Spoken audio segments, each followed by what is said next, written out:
갈라디아서 강의 16째 시간 하겠습니다. 이 시간에는 갈라디아서 6장 1절부터 이제 18절까지 나와 있는 말씀을 여러분하고 이제 같이 살펴보려고 합니다. 1절부터 10절까지는 성령 충만한 사람들의 삶의 특징이 무엇인가, 지금 바로 5장에서 성령의 열매는 사랑과 기쁨과 화평과 오래 참음과 부드러움과 선함과 믿음과 온유와 절제, 이 같은 것을 대적할 법, 이거를 반대할 법은 아무것도 없다. 이 말씀을 다 이야기하고, 그 다음에 어떤 토양 안에서 이런 열매가 이제 맺혀질 수 있는가, 이런 이야기를 이제 25절, 26절 이야기하고, 그 다음에 이제 6장으로 이제 넘어가면서 처음에 1절부터 10절은 이렇게 성령님으로 충만한 그런 삶을 살게 될 때 그 사람에게서 어떤 특징이 나타나느냐. 끝나고 난 다음에 맨 마지막에 11절부터 18절은 갈라디아서 총 요약이 그 안에 이제 들어 있습니다.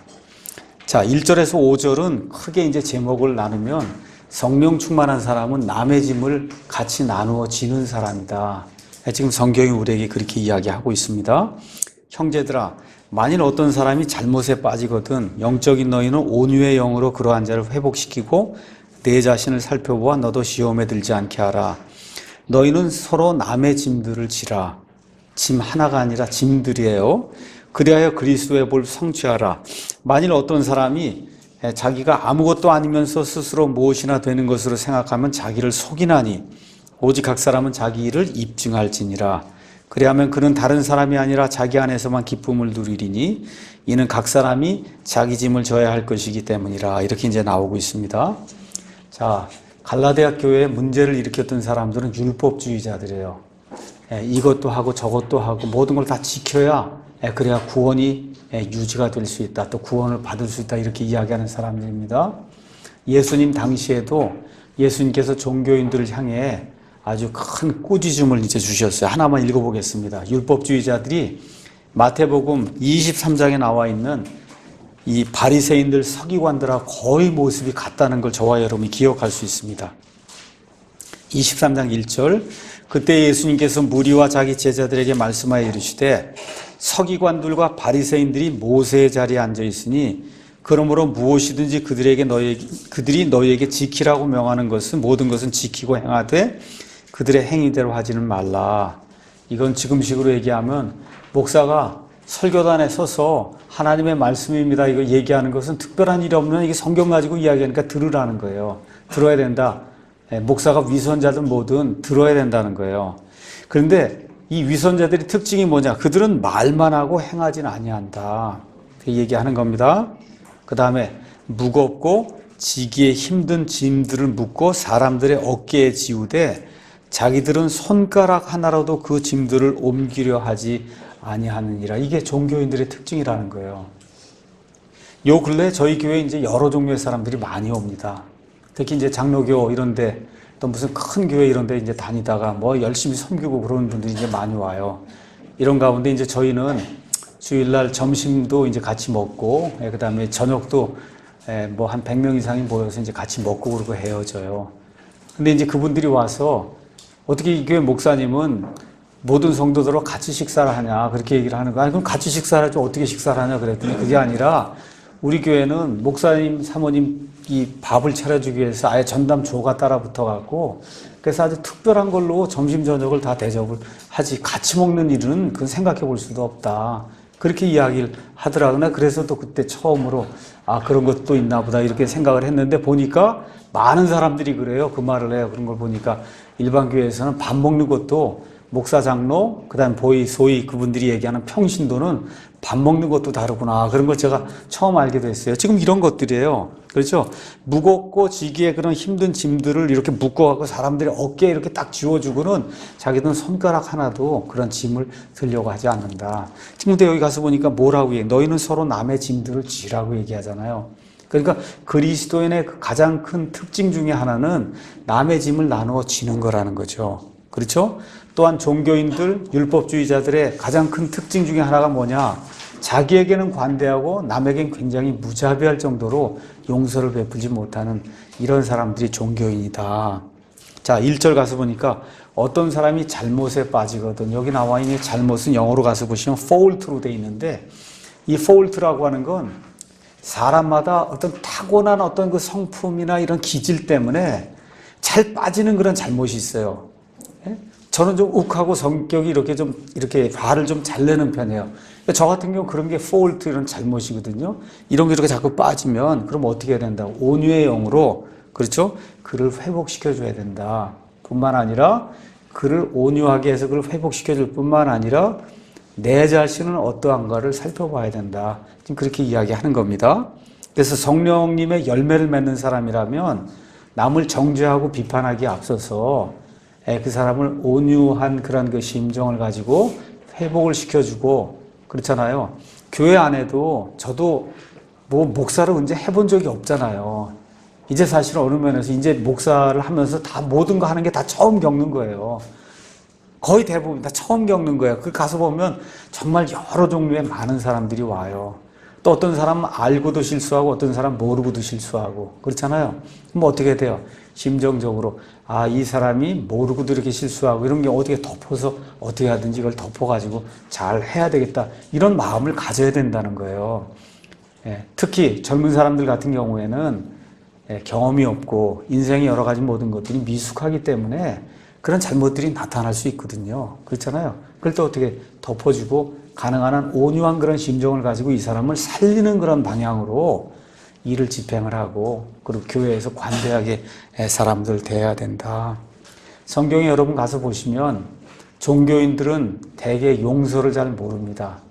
요한복음 8장에 가서 보시면 간음하다가 현장에서 잡힌 한 여인이 나와요. 그렇잖아요. 예수님께 와서 이 여인을 어떻게 해야 되겠습니까? 율법에 따르면 어떻게 돌로 쳐서 죽여야 되지 않습니까? 그렇죠? 예수님께서 뭐라고 말씀하세요? 너희 중에 죄 없는 자가 그 일을 하라고 말씀하게 될 때 나이 어린 사람부터 나이가 든 사람까지 다 물러갔다는 그런 내용이 말씀이 그 안에 들어있거든요. 근데 여러분 개역 성경을 가셔서 요한복음 8장 거기 간음하는 여인 가서 보시면 거기에 각주 이렇게 표현인데 각주가 이렇게 돼서 밑에 가면 좋은 역본에는 이 구절이 없음 이렇게 나와요. 왜 그러냐 하면 어떻게 예수님이 이렇게 간음하고 난 이런 여인을 이렇게 쉽게 용서를 해주면 다 간음하면 어떻게 되겠느냐. 이렇게 돼갖고 그걸 뺀 거예요. 이 천주교 사본 이런 데서 그거를 뺀 거예요. 뺐어요. 거기. 그래서 밑에 가서 보면 좋은 사본엔 이 구절이 없음. 지금 포인트는 그게 포인트가 아니에요. 누구나 다 간음하면 어떻게 다 용서하는 이게 지금 포인트가 아니라 사람이 잘못을 범할 수 있다는 거예요. 그렇잖아요. 사람이 잘못을 범할 수 있어요. 이런 상황 속에서 관대함을 가지고 그를 용서해주는 그런 사람이 돼야 된다. 지금 그 요점이 거기가 있는 거지. 사람마다 다 간음하면 어떻게 이렇게 지금 나가는 게 그게 종교인이라는 거예요. 그게 종교인의 특징이다.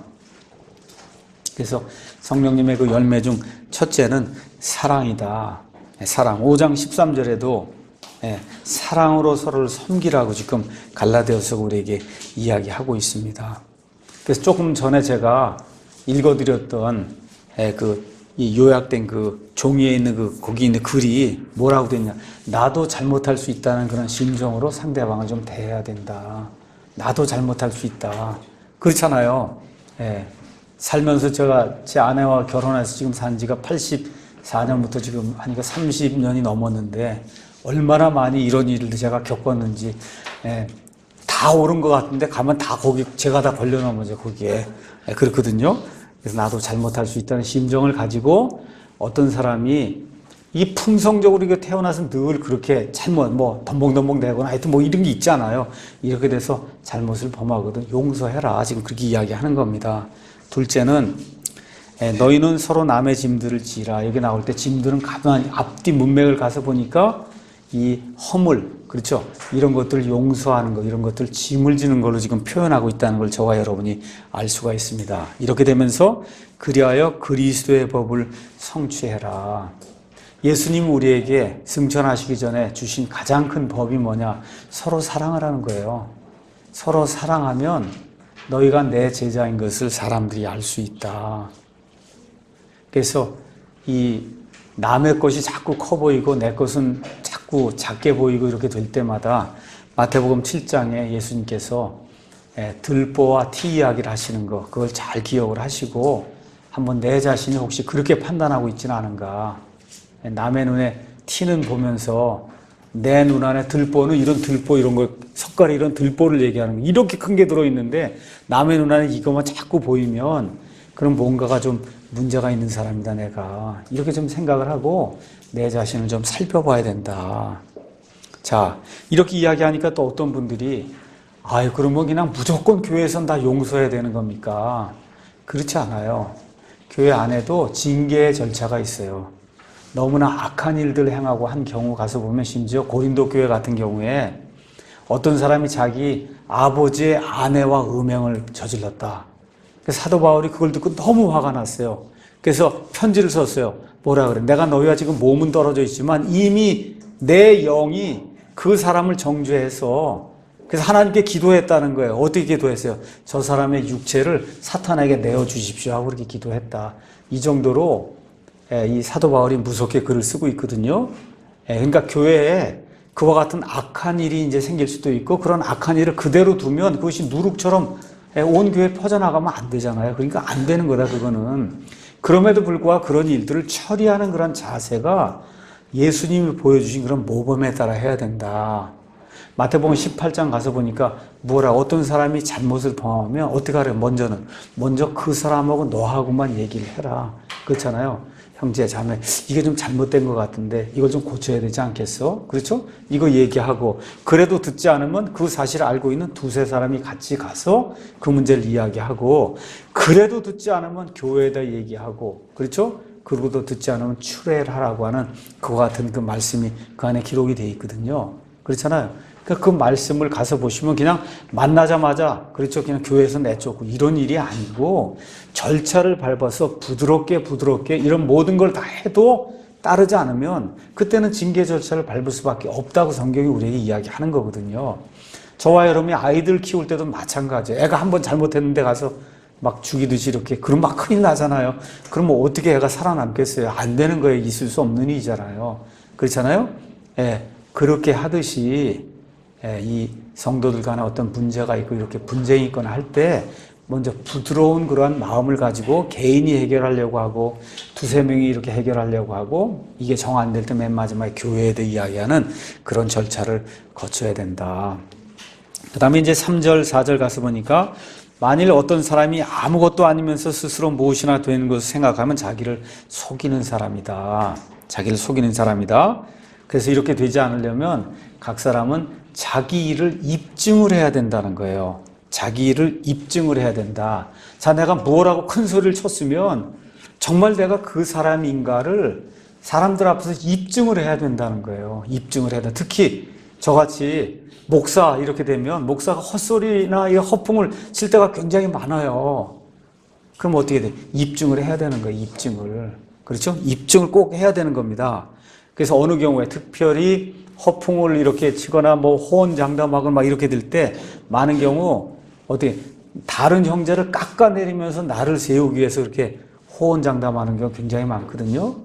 그래서 이런 일이 생기지 않도록 해야 된다. 그래서 자기를 높이기 위해서 어떤 사람을 의도적으로 자꾸 낮추는 그런 일, 그거 본인 눈에는 안 보여도 옆에 있는 사람 보면 다 보여요. 그렇잖아요. 사람이 가도 느낄 수 있는 거예요. 이런 일들을 하면 안 된다. 그래서 성경 가서 보시면 사도 바울이 고린도 전서 후서 이거 기록할 때 그 안에 들어있는 성도들 향한 그 사랑을 가서 이렇게 읽어보시면 야 정말 어떻게 이렇게 자기를 이렇게 배반하고 자기를 이렇게 대적한 이런 사람들 향해서 어떻게 이렇게 사랑을 베풀 수 있을까 하는 것들을 저와 여러분이 느낄 수 있어요. 이런 것들을 가져야 된다는 거죠. 반대로 사도 바울을 비방하면서 어떻게 하든지 사도 바울을 깔아뭉개고 자기를 세우려고 하는 그런 사람들 가서 보면 하는 일들이 세상 사람들 하는 것 이상으로 악한 그런 일들을 한다고 성경이 이야기하고 있습니다. 이런 사람들의 특징 중에 하나가 뭐냐? 남하고 비교를 하는 거예요. 특별히 나보다 못한 사람하고 자꾸 무언가를 비교해서 그래서 내 자신을 높이려고 하는 이런 일을 하면 안 된다는 거죠. 그래서 그런 마음이 들거나 또 그렇게 행하는 것이 눈에 띄거든 옆에 있는 사람이 이야기하든지. 그래서 특히 교회 목사는 사모가 그런 일들을 잘 얘기를 해줘야 돼요. 많은 경우 집사나 아닌 형제님들이 와서 얘기를 해주면 좋죠. 목사님 그렇게 하면 안 됩니다. 근데 제가 7년이고 8년이고 이렇게 하는 동안에 집사나 형제가 와서 제게 그런 이야기 하는 적이 없어요. 그거 참 하기 어려운 거예요, 실질적으로. 그렇거든요. 그러니까 누가 해줘야 돼요? 목사 부인이 얘기해 주는 수밖에 없어요. 그거 하지 않으면 목사가 거의 많은 경우에 자기를 높이기 위해서 남을 깔아뭉개는 그런 발언을 하는 경우가 자연스럽게 생길 수 있다. 그래서 자기 일을 늘 입증을 해야 된다는 거예요. 입증. 어떻게? 하나님의 말씀에 의거해서 정말 내가 올바르게 행하고 있는가 아닌가를 입증을 해야 된다. 그런 일을 하면 어떻게 된다는 거예요? 거기 그리하면 그는 다른 사람이 아니라 자기 안에서만 기쁨을 누린다. 다른 사람하고 자꾸 비교해서 난 이만큼 했는데 저 사람은 요 기쁨이 못해서 이렇게 하지 않게 되고 나는 하나님의 은혜 가운데 내가 이만큼 했기 때문에 그냥 이걸로 나는 만족을 한다. 그런 마음이 생긴다는 거예요. 남하고 자꾸 비교하는 것이 아니고. 그렇죠? 이렇게 되면서 5절 이는 각 사람이 자기 짐을 져야 할 것이기 때문이다. 그렇게 돼서 모든 사람이 져야 될 짐이 있다는 거예요. 자, 이거하고 2절하고 가서 보면 조금 좀 이상하지 않아요? 남의 짐을 서로 나누어지라고 하고 그 밑에는 또 각 사람이 자기 짐을 져야 된다 그러고 그렇죠? 자, 이거 설명을 하겠습니다. 자, 우리가 이제 교회 생활을 해요. 그렇잖아요. 교회 생활을 하는 가운데 어려움을 당하는 그런 형제가 있어요. 그럼 어떻게 짐을 나눠줘야 되는 거예요? 이런 짐을 나눠줘야 되는 거예요? 근데 교회 안에 목사가 있어요. 그럼 목사는 목사로서 져야 될 짐이 있는 거예요. 집사는 집사로서 져야 될 짐이 있는 거예요. 그렇잖아요. 부모는 부모로서 져야 될 짐이 있는 거예요. 이런 짐을 스스로 지고 그 역할을 감당하면 그것으로 인해 스스로 자기 자신에 대해 기뻐할 수 있다는 거예요. 그렇게 5절에 나와 있는 스스로 지는 짐인 그건 뭐예요? 부모로서 목사로서 형제로서 자매로서 각자가 반드시 져야 될 그런 짐이 있다. 쉽게 군인이 나가서 이제 50km 오늘 행군을 한다. 그럼 어떻게 돼요? 각자가 져야 될 짐이 있잖아요. 지고 나가는데. 그런데 가다가 어떤 사람이 쓰러지면 도와줘야 될 짐이 있는 거죠. 그렇죠? 그거예요. 각자가 져야 될 그런 짐이 있는 거예요. 그 짐을 지면 그걸 지고 가면 내 자신이 참 정말 그래도 하나님의 은혜 가운데 이걸 내가 했구나. 뿌듯한 거예요. 남하고 비교하는 게 아니라. 알겠죠? 내 자신 하나님이 주신 거 이만큼 내가 감당했으니 그래도 내 자신에 대해서 그냥 내가 이걸 감당했고 이런 기쁨이 생긴다는 거. 이런 거 있고 어떤 게 있어요? 남이 쓰러지거나 어려워질 때 그 사람의 짐을 나누어지는 그런 그와 같은 공통의 어떤 그런 짐이 있다. 특히 이거는 교회 생활을 할 때 반드시 나타나는 겁니다. 교회 생활을 할 때. 그러니까 교회 생활을 안 하게 되면 이런 짐은 없는 거예요. 혼자 매일 예배 드리는데 무슨 남의 짐을 질 게 있어요? 그렇잖아요. 그렇기 때문에 교회 생활을 해야 되는 거예요. 킹제임스 성경을 믿는다 그러고 예배도 안 드리고 헌금도 안 드리고 같이 모임도 없고 그저 들로 산으로 그렇죠? 영혼의 자유. 그럼 큰일 나는 거예요. 여기 성경에 서로 남의 짐을 지라는데 매일 혼자만 있는데 어떻게 남의 짐을 져요? 그렇잖아요.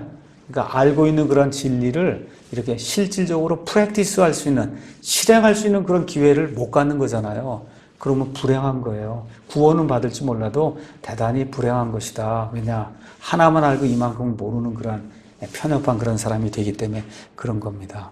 그래서 교회 일을 할 때 경쟁할 필요가 없다. 왜 그래요? 각자가 져야 될 짐이 있잖아요. 여기 A 형제가 져야 될 짐, B 형제가 져야 될 짐이 다 각자가 져야 될 그런 짐이 있기 때문에 자기 것만 잘하면 돼요. 경쟁할 필요가 없는 거다. 교회 안에서는. 특별히 이 교회를 하다 보면 저도 이제 그러한 그 욕심이 들거나 아니면 이렇게 뭐라 그럴까 헛된 영광을 구하는 그런 경우가 많이 있어요. 선교 보고할 때 이번에 무슨 500명이 했습니다. 뭐 했습니다. 해서 숫자를 막 나열하고 이렇게 하는데 실질적으로 500명이 그날 구원을 받았는지 그거 하나님이 아시지 사람이 어떻게 알아요. 그렇잖아요. 근데 가서 이번 주에 500명 구원을 시켰다고 그러고 막 그렇게 얘기하는 거 보면 야, 저 사람들 능력이 대단하다. 어떻게 구원받은 걸 어떻게 그 숫자를 어떻게 알아요, 그걸. 그렇잖아요. 그러니까 이런 것들을 해서 자꾸 경쟁심을 이렇게 유발하는 거. A 구역은 이번에 30명 했습니다. B 구역이 이렇게 자꾸 짐을 나눠서 경쟁하도록 만드는 그런 체제. 이런 것은 성경에 맞지 않는다. 성경에. 자, 그 다음에 이제 6절에서 이제 10절은 조금 아까 1절에서 5절은 짐을 나누는 걸 이야기했고 6절에서 10절은 복을 서로 나누는 걸 이야기하고 있습니다. 6절 말씀 안에서 가르침을 받는 자는 가르치는 자와 함께 모든 좋은 것을 나눌지니라. 이거 성도님들이 듣기에 상당히 좀 부담이 되는 그런 말이죠. 근데 이제 성경이 지금 이야기하는 거 그냥 여러분이 잘 귀담아 이렇게 들으시면 됩니다. 교사나 목사는 대부분의 경우 영적인 복을 성도들에게 나누어줘요. 그러니까 목사나 교사가 해야 될 일은 열심히 하나님의 말씀을 탐구하고 어떻게 하든지 말씀의 의미를 성도들에게 전달해 줘야 되겠다 하고 이 영적인 복을 나누는 그 일에 정말 최선을 다해야 되는 거예요. 이 목사나 교사가 해야 될 일은. 그렇죠?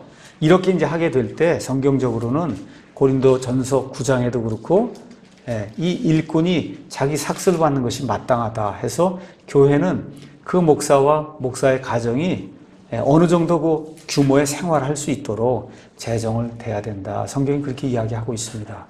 근데 사도 바울은 혹시라도 하나님의 복음을 내가 가로막지 않을까 하는 그런 염려가 생겨서 나는 내 스스로 이게 자비랑 목회를 하고 스스로 텐트를 만들어 가면서 복음을 선포하지만 원래 하나님의 말씀을 선포하는 그 사람들, 교회가 그 사람들 충분히 먹여 살려야 된다. 그렇게 이야기하고 있습니다. 그래서 목사에 대한 그런 예의, 성경 교사에 대한 그런 예의, 이걸 지키는 것, 이것이 성령 충만한 그런 삶의 한 열매다. 성경이 우리에게 그렇게 이야기해주고 있습니다. 자, 이렇게 되면서 나오는 게 속지 말라. 하나님은 조롱당하지 아니하시나니 사람이 무엇을 심든지 또한 그것을 거두리라. 여기 지금 나와 있는 것은 위에 있는 거 뭐예요? 나누라고 얘기하잖아요. 그렇잖아요. 좋은 것을 서로 영적인 것도 나누고 물질적인 것도 나누고 이거 나누는 것에서 인색하면 그러면 하나님을 조롱하는 거라는 거예요. 근데 하나님은 조롱받지 않는다. 자기 육신에게 심는 자는 육신으로부터 썩는 것을 거두되 성령에게 심는 자는 성령으로부터 영존하는 생명을 거둔다. 이렇게 물질의 복을 나누고 또 목사는 영적인 복을 나누고 이런 모든 것이 성도와 목사에게 다 유익한 거다. 지금 그렇게 이야기하고 있는 겁니다. 그러면서 하나님의 추수의 원리를 우리에게 이야기해 주고 있습니다. 무엇을 심든지 그것을 거두는 거예요. 5장에 가서 보니까 육신의 행위가 있고 성령의 열매가 있잖아요. 그렇죠? 그래서 육신이라는 밭이 있어요. 그 밭에다가 갖다 씨를 자꾸 심으면 어떻게 육신의 행위가 자꾸 나오는 거고 성령님의 밭에다가 갖다 여러분과 제가 심으면 성령님의 열매가 나온다는 거예요. 이걸 반대가 콩을 심어놓고는 팥을 기대하면 그러면 하나님을 조롱하는 거잖아요. 그렇죠? 지금 육신을 위해서 열심히 심어놓고는 성령님의 열매를 주시옵소서 하고 기도하면 그러면 하나님을 조롱하는 거라는 거예요. 하나님을 조롱하는 거다. 그래서 여기 나누는 것, 성도들 간에 이렇게 영적인 복, 그 다음에 육적인 복, 이런 모든 것들을 나누는 거, 이런 거 하면서도 심는 대로 거둔다고 하는 하나님의 말씀을 꼭 기억을 해라. 이 말씀과 더불어 고린도후서 9장 6절에서 8절 가서 보시면 헌금의 원리가 나와 있습니다. 자, 목사에게 생활비를 주고 뭐 이렇게 한다고 하면 결국은 헌금을 통해서 주는 거잖아요. 그렇잖아요? 그래서 여기 헌금의 원리 신약 성경에 두 군데가 나옵니다. 여기 지금 읽은 갈라디아서 6장, 그 다음에 고린도후서 9장 6절. 다만 내가 말하려는 바는 이것이니 곧 인색하게 뿌리는 자는 또한 인색하게 거둘 것이요. 자, 영적인 복으로 얘기합니다. 목사가 공부를 하나도 안 하고 인색하게 그렇게 해서 말씀을 뿌려놓으면 그럼 어떻게 인색하게 거두는 거예요? 없는 거예요. 이 말씀을 통해서 변화받는 사람이 없는 거예요. 성도들도 마찬가지예요. 교회 어떤 그런 일들을 위해서 이것이 필요하다 해서 인색하게 바치면 그럼 인색하게 거두는 거예요. 그 반대가 되면 하나님이 조롱을 받는단 말이에요. 그렇죠? 풍성하게 뿌린 자는 또한 풍성하게 거두리라는 것이라. 자, 저마다 자기 마음속에 정한 대로 낼 것이요. 11조다, 뭐 12조다 이런 거 생각할 필요 없어요. 저와 여러분 하나님이 우리 마음속에 정해주시는 그런 분량이 있어요. 그것대로 저와 여러분이 정한 대로 낼 것이요. 마지못해 하거나 억지로 하지 말지. 하나님은 즐거이 내는 자를 사랑하시느니라. 이게 신약시대 헌금의 원리예요. 심는 대로 거둔다. 저와 여러분이 정말 하늘에 보화가 쌓인다고 하는 그 말씀, 예수님의 말씀, 그 말씀이 정말 사실로 믿으면 그만큼 이 땅에서 저와 여러분 헌금을 해야 되는 거예요. 목사를 위해서, 교회를 위해서. 그렇죠? 그게 해야 되는 거예요. 목사도 마찬가지예요. 하나님에게서 상급을 받기 위해서는 열심히 준비해서 제대로 된 그와 같은 진수성찬의 말씀을 전달하려고 노력을 해야 된다. 이렇게 될 때 하나님께서 육적인 복으로, 영적인 복으로 저와 여러분 모두에게 복을 주실 겁니다. 다시 한번 말씀드릴게요. 씨가 아무리 좋아도 씨를 심는 밭에 따라서 거두어들이는 열매가 다르다는 거예요. 육신의 밭에 심으면 육신의 행위들의 열매가 나오게 되는 겁니다. 육신의 행위의 그 열매, 거기 가서 보니까 그 전장에 간음과 음행과 부정함과 세욕과 우상숭배와 마술과 등등 하나님이 미워하는 것과 같은 행위가 나오게 돼 있고, 성령의 밭에 심으면 그러면 어떻게 돼요? 사랑과 기쁨과 화평과 부드러움과 온유와, 그렇죠? 이와 같은 아름다운 그런 열매들이 자동으로 나오게 된다. 자, 이렇게 되면서 사도 바울과 유대주의자들의 그 차이점이 이제 하나가 나옵니다. 이 유대주의자들은 사도 바울을 어떻게 하든지 깎아내려요. 깎아내려갖고 자기를 세우려고 노력을 많이 했어요. 그런 모습이 고린도후서 11장에 이렇게 기록이 되어 있습니다. 제가 한번 읽어보겠습니다. 고린도후서 11장 20절.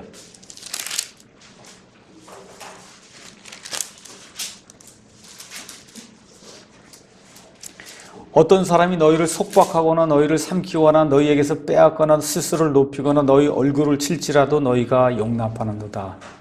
요 근래에도 교회 안에 목사라고 해서 말 그대로 돈을 갈취하는 그런 사람이 엄청 많아요. 근데 왜 그런 일이 생기느냐?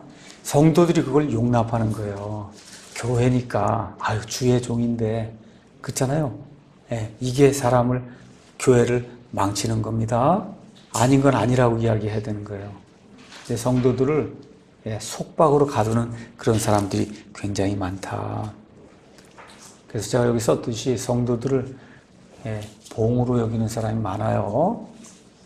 그러니까 성도들 숫자를 이렇게 세면 그걸 돈으로 여기는 사람이 굉장히 많아요. 그래서 이런 것들 저와 여러분이 잘 구분해야 됩니다. 이런 점에서 성도들이 정신을 차려야 돼요. 정신을 차려서 뭘 보면 되냐? 목사가 과도하게 필요 이상으로 교회에서 무언가를 요구하게 되면 그러면 옳지 않은 거예요. 그것은 성경이 원치 않는 것이고 결국은 사실은 목사를 파멸로 이끄는 거예요. 그러니까 정말 그 교회 목사를 사랑하면 목사가 부당하게 과도하게 무엇을 요구하면 목사님의 영혼을 위해서 이건 안 됩니다 라고 이야기해야 된다. 그것이 좋은 성도예요. 그것이 좋은 성도다. 자, 그 다음에 이제 여섯째는 그냥 일만 하면 안 되고 일의 동기가 순수하고 좋아야 된다는 거예요. 여러분, 저도 그런 생각 해본 적이 없어요. 나이가 점점 들면서 세상에 교회들이 이렇게 많이 보게 되고 나이가 점점 드니까 인생의 경험이 늘잖아요. 목사라는 사람들도 많이 만나잖아요. 그렇지 않습니까? 거기서 보는 것이 뭐냐? 동기가 순수하지 않은 사람도 굉장히 많다는 거예요. 동기가 순수하지 않아요. 이렇게 되면 교회가 아무리 커도 부러워할 것이 하나도 없어요. 동기가 순수해야 된다. 자, 이러면서 바울이 이제 이야기하는 게 9절에 우리가 잘 행하는 가운데 지치지 말지니 우리가 기치하지 아니하면 하나님께서 정하신 때 우리가 거둘 거다.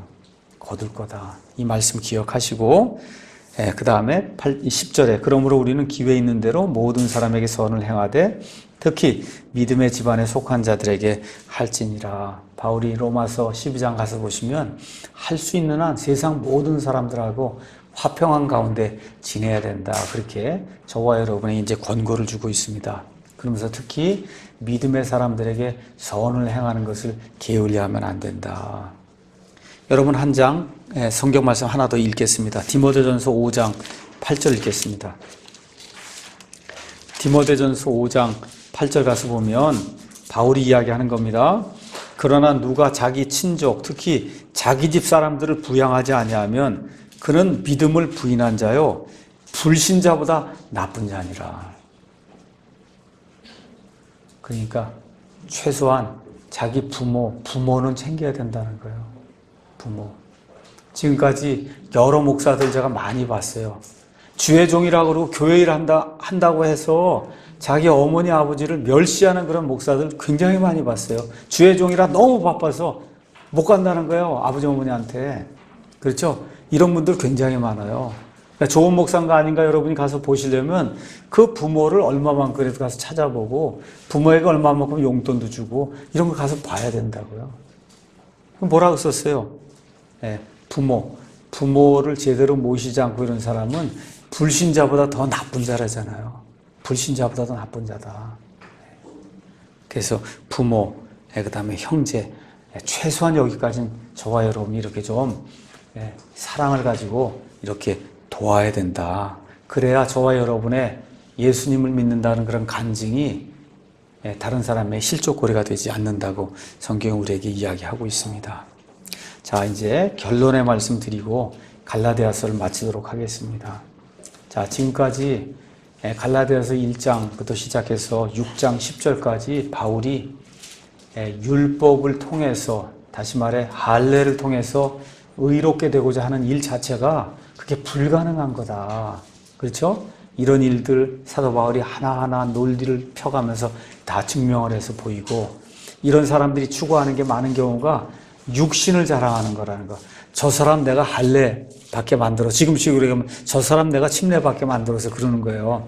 아니면 저 사람 내가 구원 받게 만든 사람이야. 이렇게 하면서 자꾸 무언가를 자랑하라는 거예요. 내 손으로 5명 이번 주에 했어. 뭐 이거 자랑하고 이런 게 이게 힘든 거라 안 되는 거라는 거예요. 자, 이런 것들이 이제 하면서 총 결론을 갈라디아서 총 결론을 11절에서 이제 18절에 내리는 겁니다. 11절. 너희는 내가 내 손으로 너에게 얼마나 큰 글자로 썼는지 보는도다. 자, 이게 무슨 얘기냐? 사도 바울의 서신서를 잘 이해하셔야 돼요. 여러분이 로마서 1장 가서 한번 잠깐 볼까요? 로마서에 있는 말씀, 로마서 16장 가서 잠깐 보겠습니다. 로마서 16장 22절. 거기 가서 보시면 사도 바울은 대부분의 서신서를 다른 사람에게 구술을 시켰어요. 그러면 다른 사람이 그 서신서를 직접 기록을 했습니다. 예를 들어 22절에도 로마서 이 서신을 기록한 나 더디오도 주 안에서 너희에게 문안하노라. 그러니까 로마서 자체를 바울이 구술을 하면 더디오라고 한 사람이 이걸 기록을 했단 말이에요. 그렇죠? 거의 모든 서신서를 다 이런 식으로 기록을 했어요. 그런데 갈라디아서는 특징이 있어요. 갈라디아서는 뭐냐? 갈라디아서는 11절부터 18절까지. 그래서 바울은 대부분의 경우 무엇만 기록을 했냐? 예를 들어 데살로니가전서 5장 가서 잠깐 볼까요? 데살로니가전서 5장 28절. 아니면 뭐 어딜 봐도 상관이 없는데요. 데살로니가전서 5장 28절 이런 데 가면 맨 끝에 우리 주 예수 그리스도의 은혜가 너희와 함께 있기를 원하노라 하며 요 정도만 바울이 썼단 말이에요. 바울이. 아시겠죠? 나머지는 다 구술한 거예요. 그런데 지금 갈라디아서는 이 사안이 보통 사안이 아니에요. 이게. 그렇게 되니까 바울이 내가 너희에게 이렇게 큰 글자로, 이렇게 큰 글자를 쓴 것에 대한 해석은 2가지예요. 갈라디아서 전체를 아예 바울이 처음부터 끝까지 다 썼다. 이런 견해도 하나가 있고, 앞부분은 다른 사람이 썼는데, 그렇죠? 11절부터 18절까지는 보통 바울은 맨 끝에 우리 주 예수 그리스도의 은혜가 너희와 함께 있기를 원하노라 이 마지막 한 구절 정도만 바울이 친필로 대부분 적는데 여기에는 11절부터 18절까지 자그마치 8절을 바울이 큰 글자로 직접 적었다는 거예요. 그 왜? 사안이 중대하기 때문에. 사안이. 그렇죠? 보통 중대한 사안. 이게 갈라디아서가 초기 기록이에요. 그러니까 다시 말씀드려 복음을 이렇게 선포하러 갔다가 사람들을 구원시켰는데 그 가운데서 구원을 유지하려면 할례를 받아야 되는데 이런 문제가 생기니까 이거는 보통 큰 문제가 아니거든요. 그렇게 되니까 바울이 내가 이렇게 큰 글자로 무슨 이제 강조하며 적었다. 강조하며 적었다는 거예요. 이게 보통 문제가 아니기 때문에 그렇게 저와 여러분이 이해를 하시면 되겠습니다. 또 어떤 분들은 바울이 눈에 문제가 있었던 게 아니냐. 눈이라도 빼서 주려고 그랬던 거 이거 갈라디아에서 나오잖아요. 그러니까 바울이 눈에 문제가 있어서 글씨를 크게 쓰지 않으면 그러면 보지 못했기 때문에 그래서 글씨를 크게 쓴 것이 아니냐. 이렇게 보는 견해도 있는데 저는 그냥 앞에 견해가 더 나은 것 같아요. 바울이 크게 이렇게 써서 그래 어때? 이게 진짜 중요한 거다. 그렇죠? 갈라디아서 총 결론이니까 너희가 정신을 차리고 그러기 말씀에 주의를 기울여야 된다. 자, 그러면 갈라디아서 전체 내용이 뭐냐? 몇 가지 대비해서 여러분에게 말씀드리겠습니다. 은혜와 율법이 얼마나 차이가 있냐는 거예요. 그렇죠? 은혜는 자유를 가져다 주고 그 다음에 율법은 속박을 가져다 준다는 거예요. 은혜는 성령님을 통해서 성령님의 열매를 가져오고 그 다음에 이 율법은 육신을 통해서 육신의 육신의 행위를 가져온다. 이렇게 되니까 결국은 교회 안에서도 이 성령님의 은혜로 사는 사람은 다른 사람을 세워주고 약한 사람을 도와주려고 하는 그런 삶을 살게 되고 육신의 이런 행위대로 살려고 하는 사람은 자기만 생각한다는 거예요. 내가 높아지고 내가 돈을 많이 벌고 내가 영광을 받고 이렇게 되는 그런 삶이 나타나게 된다. 그래서 결국은 성령님의 은혜를 받은 사람은 하나님에게 영광이 되는 그런 삶을 살려고 하는데 반면에 육신, 저 사람 내가 할례 받게 했어. 저 사람 내가 침례 받게 했어. 이거 해갖고 사람 수세고 이런 사람 결국은 내가 영광을 받는 거죠. 그렇죠? 이런 것들이 지금 여기 계속해서 대비가 돼서 나오는 거예요. 그래서 바울이 지금 이야기하려고 하는 것은 특히 목회자의 경우 사역의 동기가 무엇인가를 정확히 알고 그리고 목회를 해야 된다. 자, 왜 그러면 할례를 주려고 하고 또 어떤 사람은 할례를 받으려고 그러냐. 예수 그리스도 안에서는 아무 의미가 없는 거잖아요. 그렇잖아요. 이미 그거는 십자가 사건 전에 구약으로 해서 이미 끝이 났는데 어떤 사람은 가서 굳이 할례를 받아야 된다 그러고 어떤 사람 그러면 예스하고 그걸 받아들였단 말이에요. 왜 그러냐? 영광을 받기 위해서. 나 그래도 구원받고 할례까지 받은 사람 이렇게 얘기한다는 거예요. 너희들은 그런 거 안 했지? 난 그것까지 하는 사람이야. 이런 자랑이 나오게 됐다는 거죠. 그렇죠? 이런 것들 안 된다. 자, 이걸 얘기하면서 이제 12절에서 13절 율법주의자는 어떤 거 하는 사람이냐? 육신으로 잘 보이고자 하는 자들이 너희로 하여금 억지로 할례를 받게 하면 그러니까 할례주의자들이 자랑하는 거예요. 나는 할례 받은 사람이야. 그렇죠? 이렇게 자랑하면서 억지로 거기 갈라디아 성도들에게 할례를 받게 했다는. 왜 그러냐? 단지 그리스도의 십자가로 인한 핍박을 받지 아니하려 함이니라. 특히 유대인들이거든요. 그렇잖아요. 예수님 때문에 이제 그 할례라고 하는 것 자체가 의미가 없게 됐단 말이에요. 그 의미가 없다고 이야기하면 그럼 어떻게 돼요? 핍박이 들어오게 되니까. 그러니까 이 핍박을 받지 않으려고 그래서 자기 자랑하기 위해서 할례를 받았다. 할례 받은 자들은 스스로 율법을 지키지 아니하며 다만 너희의 육신을 자랑하려고 너희가 할례 받기를 원한다 이야기하면서 율법주의자들의 특징이 나와요. 첫째, 자기 자랑을 위해서 사람들을 모은다는 거예요. 교회도 특히 목사가 교회를 할 때 대단히 조심해야 돼요. 이 교회를 내가 왜 하는가? 조심해야 되는 거예요. 나 자랑하고 뭐 우리 교회 자랑하고 내 육신에 뭔가 지식을 자랑 이러면 곤란하다는 거예요. 아니다 그런 거. 그렇죠? 이 사람들이 왜 또 할례를 주려고 그렇게 노력했냐? 십자가를 선포하게 되면 그럼 어떻게 돼요? 이 할례가 필요가 없거든요.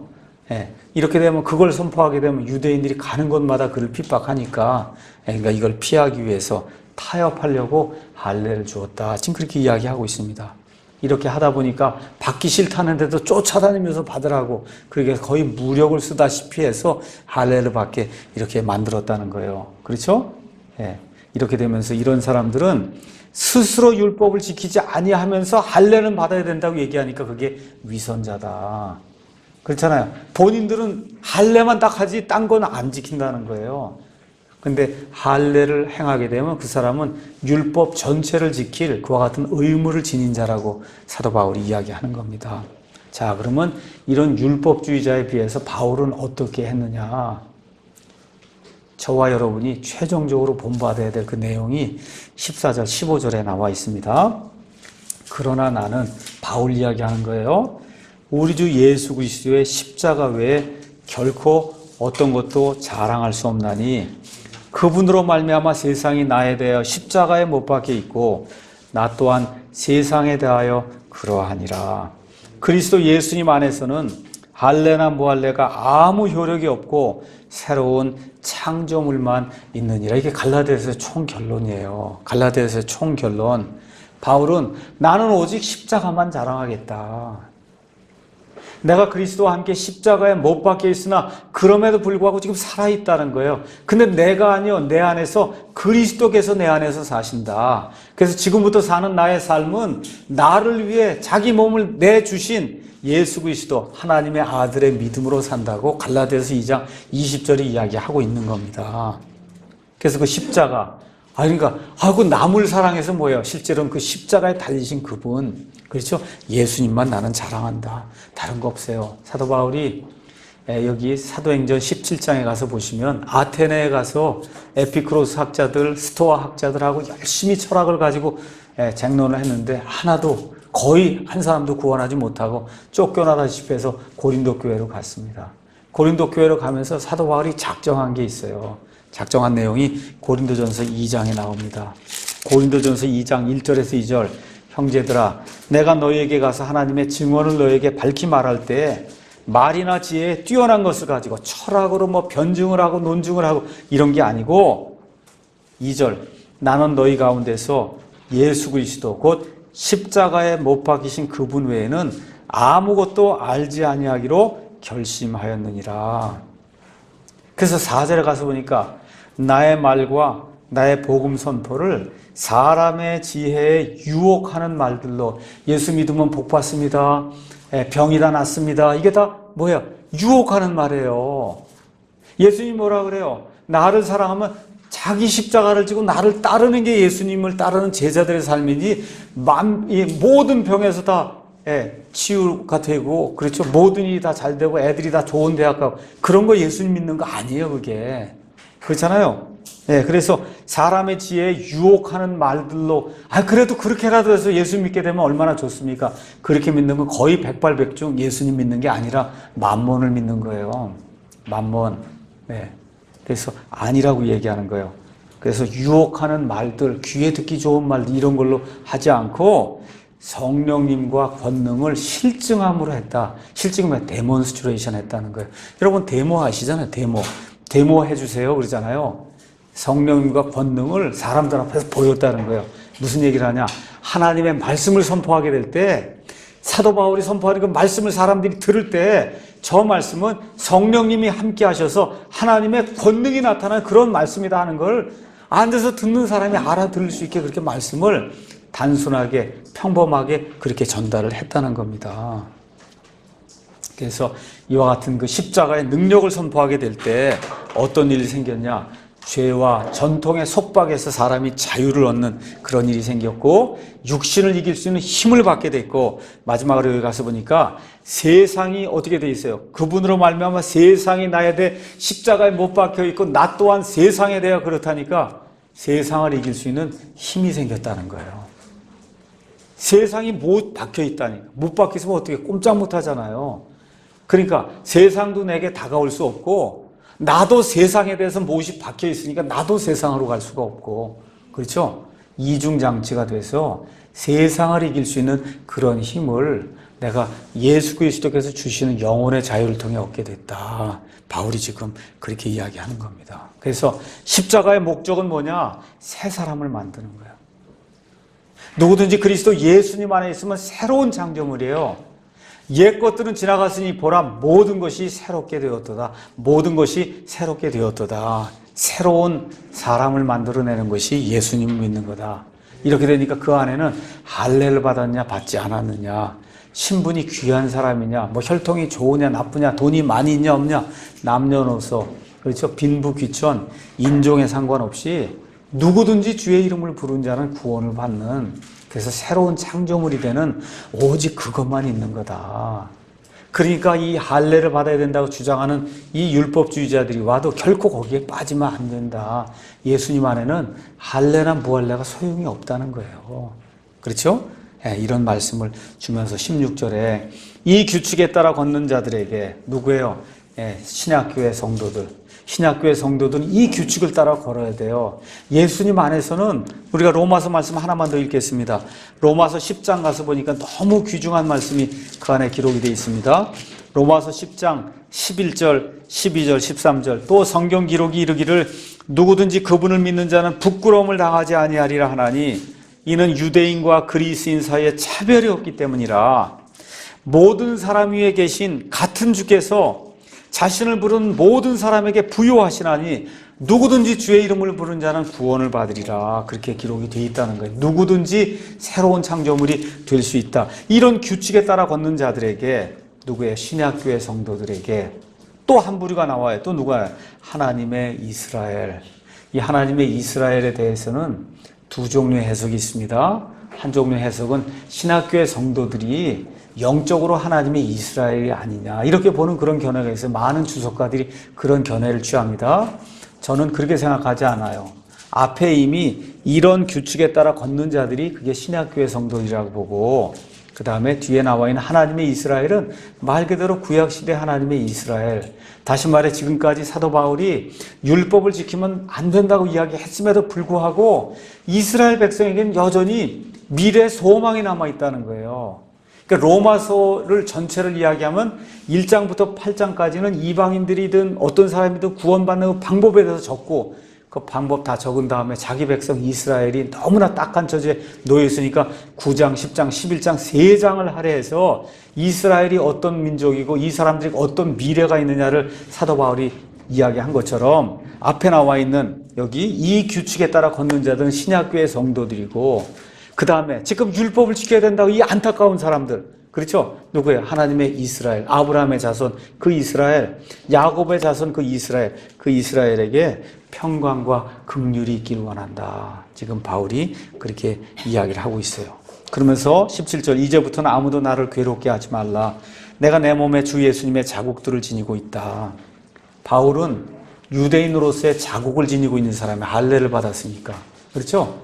과거에 그걸 엄청 자랑했어요. 내가 히브리 사람 중에 히브리 사람이요. 그렇죠? 베냐민 지파에 속한 사람이 할례 받은 사람이요. 자랑을 굉장히 많이 했어요. 그렇죠? 근데 지금 바울이 나 그런 거 이제 자랑하지 않는다. 뭐만 자랑한다는 거예요? 예수님의 고난에 참여함으로 말미암아 받게 된 육체의 상처들. 바울이 제가 다 읽지 않겠습니다. 거기 가서 고린도후서 12장 23절에서 27절 여러분이 가서 읽어보시면 사도 바울이 근 2만 킬로를 걸어 다니고 배 타고 다니고 산을 넘어 다니면서 당했던 그 엄청난 고난이 그 안에 기록이 되어 있어요. 매를 엄청나게 맞고 그래서 나중에 사도 바울의 그 모습을 기록해 놓은 그걸 가서 보면 코가 다 뭉개져 갖고 뾰족한 코가 이렇게 뭉개져서 납작하게 되고 다리가 다 안짱다리 너무 매를 많이 맞아서 다리가 안짱다리가 되고 이러한 그 흉악한 그런 모습으로 사도 바울이 나중에 로마의 감옥에서 죽임을 당하는 그러한 모습을 기록해 놓은 그런 문헌들이 있습니다. 사도 바울이 원래 정상적인 사람이에요. 아무 문제가 없던 사람이에요. 예수님 때문에 이런 상처들 지니고 살았다. 여기 가서 뭐 흔적들이 있다, 자국들이 있다 그랬잖아요. 그 시대의 자국은 이 주인이 노예, 자기 종에게 이건 내 종이요 하는 그런 마크로서 여러분 지금도 뭐 미국에 가면 텍사스 이런 데 가면 방목을 한단 말이에요. 그렇죠? 그럼 소가 다 있는데 이게 우리 손지 다른 사람 손지 알 수가 없으니까 어떻게 A 농장 손은 A 농장 해서 여기다 갖다 찢어갖고 낙인을 찍잖아요. 그래서 B 농장 손은 여기를 찢어서 이렇게 찍고 그럼 소가 다 큰 다음에 가서 낙인만 보면 이게 누구 손지 알 수 있잖아요. 그 당시에 이 노예들도 마찬가지 그런 낙인을 찍었단 말이에요. 그러니까 바울이 내게는 예수님이 내 주인이라고 하는 그런 낙인이 붙었다는 거예요. 그러니까 자기가 그렇게 상처받고 그렇게 어려움 당하고 그걸로 인해 다리가 휘어지고 코가 뭉개지고 하는 그런 일들, 이런 상처 그거 예수님 때문에 내가 받은 낙인이다. 그렇기 때문에 이제 할례 같은 이런 거 갖고 자랑하지 마라. 나는 예수님의 상처들을 가지고 있는 그런 사람이다. 그렇게 이제 이야기하면서 내 자신이 그리스도의 종이라고 당당하게 선언하는 그런 모습이 이 안에 기록이 되어 있습니다. 마지막으로 형제들아 우리 주 예수 그리스도의 은혜가 너희 영과 함께 있기를 원하노라. 아멘. 갈라디아서의 총 주제가 뭐였어요? 은혜. 그렇잖아요. 율법과 은혜 지금 얘기한 거잖아요. 그러니까 맨 끝에 가서 종지부를 꽉 몰아찍어요. 예수 그리스도의 율법이 아니에요. 예수 그리스도의 은혜가, 예수 그리스도의 은혜가 너희 영과 함께 있기를 원하노라. 여기 하면서 그것도 다 형제들아 그렇게 부르는 거 보니까 이 율법주의자들이 와서 거기에 넘어가서 할례도 받고 그런 모든 사람이 구원받은 사람이라는 거예요. 구원을 잃어버리거나 그렇게 될 수가 없다. 구원받았지만 그 이후에 이와 같이 유혹하는 자들이 오게 될 때 실수에 빠지기도 하고 오류에 빠지기도 했음에도 불구하고 사도 바울이 형제들아, 그렇죠? 형제들아, 누가 구원받은 자들아, 예수 그리스도의 은혜가 너희 영과 함께 있기를 원한다 라고 이야기하면서 바울이 자유의 헌장을, 그리스도인을 위한 자유의 헌장, 이걸 이렇게 마감하는 내용이 이 안에 기록이 되어 있습니다. 여기까지 해서 갈라디아서 강의 마치도록 하겠습니다.